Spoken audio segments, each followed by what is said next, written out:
Hello, this is John from the Han Informer, and today I'm talking about Ghostbusters Afterlife, the brand new Ghostbusters movie, and this will be a discussion with spoilers in it. I'm going to have spoilers in the title of this video and on the thumbnail, and I'm telling you right now, and I'm going to have a warning right here that says spoilers, so do not watch this video if you do not want spoilers for Ghostbusters Afterlife. I highly recommend seeing this movie because it was so well done, really good humor, lots of interesting storylines, lots of different subplots, lots of different things happening. And I just really like this movie. It was really what I wanted. It continued the story of Ghostbusters really well, and you actually end up getting to see the original Ghostbusters, and you actually get to see a very heartfelt tribute to Egon, Harold Ramis, and you actually get to see him as a ghost and team up with the original Ghostbusters, and I really liked that. That was a really touching, heartfelt moment, and I thought they did it beautifully with the ghost version of Harold Ramis's character Egon, and I was really happy how they did that. And the whole family eventually finds out in the story that they are related to Egon Spengler. The mom has kept a secret that Egon Spengler was her father because she didn't like that he completely cut her off and went on doing all this science stuff, and she didn't understand why. And it's all explained in the movie, and it was so well done. And I love the elements of the young kids figuring out and discovering all the proton packs, and the lead character, she was great. The nerdy girl, she did a really good job of being interested in everything, and she's very smart and she knows all about the science. And her older brother, at first, it's kind of like an interesting story with him, with Finn Wolfhard. It's interesting to see how at the beginning he is a bit of like, why am I here? I don't want to be here. But eventually he starts actually working on the Ecto 1, the iconic car they drive, the Ghostbusters drive, and he actually ends up working on that and making it work and drivable, and he drives everybody in it, and they catch a ghost in it, and it's really fun. I really enjoyed that whole sequence. I really enjoyed the whole discovery of the proton packs and the outfits for the Ghostbusters and everything. I really liked that, and I liked the whole scene where she's learning how to use the proton pack, and she finds a ghost, and she gets it, but then they lose it later in the story, and it was really enjoyable. And eventually they let a portal open and everything goes insane. There's ghosts everywhere and they gotta capture them. And I really love the use of the terror dogs and Zool and the gatekeeper and the keymaster, and they just did so much really fun stuff with this movie. There are a lot of Easter eggs in this movie. There are so many I couldn't tell you about it in a short amount of time here, so I'm just going to tell you a couple.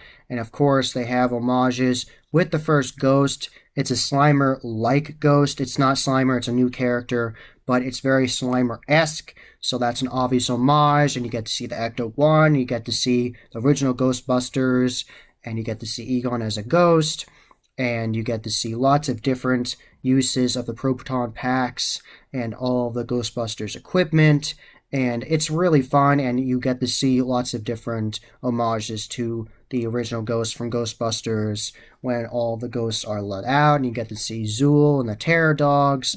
And I love the whole sequence in Walmart when the terror dog's there and he's eating dog food, and then he goes after Paul Rudd, and then Paul Rudd is taken over, and he's the keymaster, and the mother is turned into the gatekeeper. And I just thought it was a really good movie, really enjoyable, lots of really good laughs. I got tons of laughs in this movie. I will definitely watch it again, and I most likely will end up buying it on Blu-ray to see all the behind-the-scenes features and everything. So everybody in the cast did a great job. Obvious highlights, Paul Rudd and the mother and the nerdy girl, the main lead character. She was really good, and Finn Wolfhard was great as the older brother that eventually starts loving all this Ghostbusters stuff.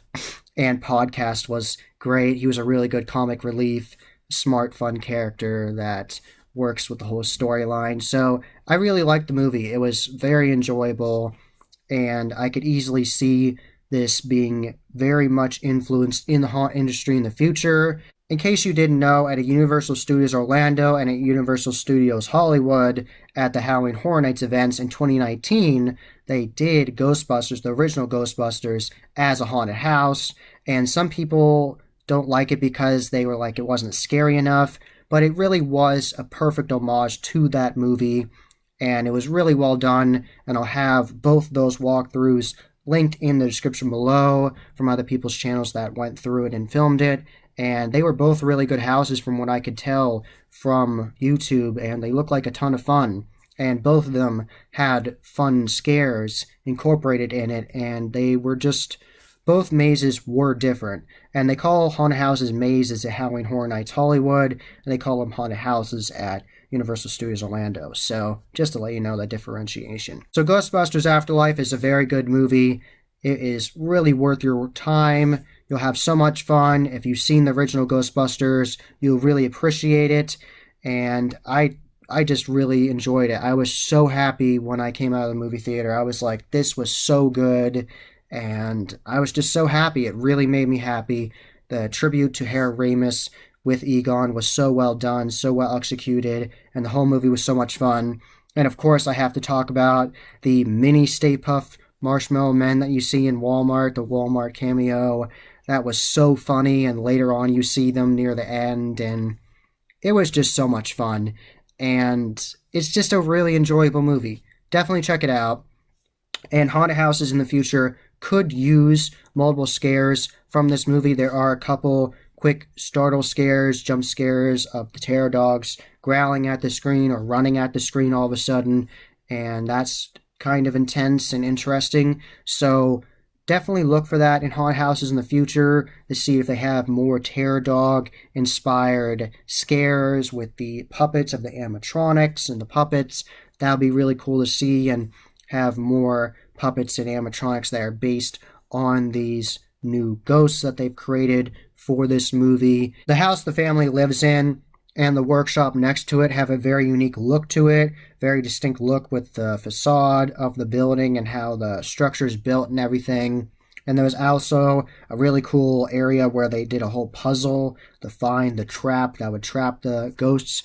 The girl found that in the floor, so that might be incorporated into escape rooms in the future with that trap.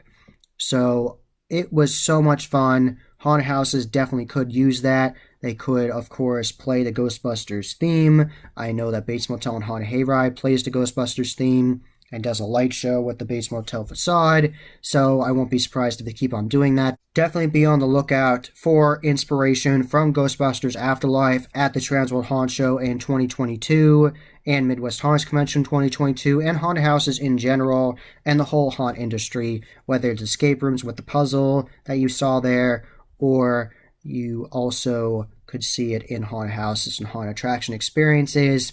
And I thought it was really fun that they played both Child's Play and Cujo during the summer school segment at the very beginning. And Paul Rudd's like, why aren't you interested in this? Don't you want to watch that? And all the other kids are totally watching it. And the lead character, the nerdy girl, she is totally not into it, and she wants to learn about science, and she knows all about the waves and seismology and all that cool stuff. That was the Haunt Informer. Hope you enjoyed. Subscribe. And I am on social media. I am on Instagram, Facebook, and Twitter. You can find all those links in the description below. And I'll also have those videos, like I said, for the haunted houses of the original Ghostbusters at Halloween Horror Nights Orlando and Hollywood in the description below as well. So give this video a thumbs up and share it with your friends. And as always, happy hauntings.